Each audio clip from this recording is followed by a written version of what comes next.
Boom. Pinyara Ọlọ́run fún ọlọ́jọ́ tèmi. Mark 9:23. It says, if thou can believe, all things are possible to him who believes. Mark 11:23.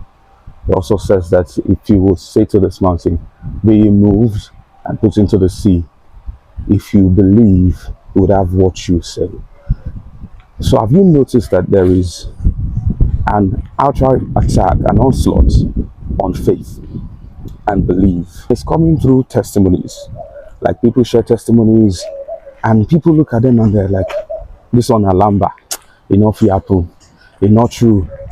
It is an attack on your faith, doubting the abilities of God.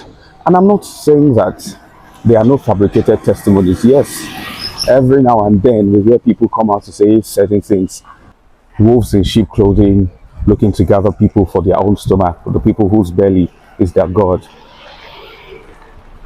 But I've also seen Christians doubt genuine testimonies, and some of them innocently, because they've had very strange testimonies and they feel like, oh, this cannot be true. Let me take it back to the Bible. Who would have believed that Moses will lead thousands of people out of Egypt, and then they'll get to the Red Sea and God will tell him to stretch his rod, and he'll stretch his rod and the sea will part and Israel will walk right through the sea? Who could have believed that? Peter said, Master, if it be thou, bid me come. And Jesus told him to come, and Peter was walking on water. Who would have believed that the shadow of Peter would heal people? Who would have believed that mantles taken out of the apostles would heal people? All of these things, they look extraordinary, they look abnormal. It's absurd, it's unheard of.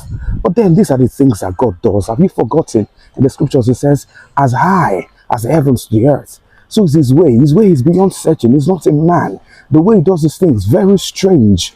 It is understandable if an unbeliever says, oh, this Nalamba, this people to the lie. Yeah. He's an unbeliever. That's what he is. But you, called into faith, you believe by faith. By faith are you saved. By grace are you saved. Into this faith that you believe. You have confessed with your mouth. You believe in your heart that Jesus is Lord. And then you say Jesus is God and he has power and everything. All power in heaven and on earth has been given to him. And you acknowledge this fact. And yet you doubt certain testimonies. You hear them and you're like, oh, this one too much. This one will be true like this. Be careful. The Bible says you should test all spirits. Test all things and hold up to that which is true. When you hear a testimony, as strange as it is, what you do is that you do not at first condemn. You do not at first discountenance or rubbish. The best you can do is to examine. If you're not sure what it is, can you refrain from speaking? Can you refrain from commenting on it? Because by so doing, you may be offending the one who's behind the testimony. And we know that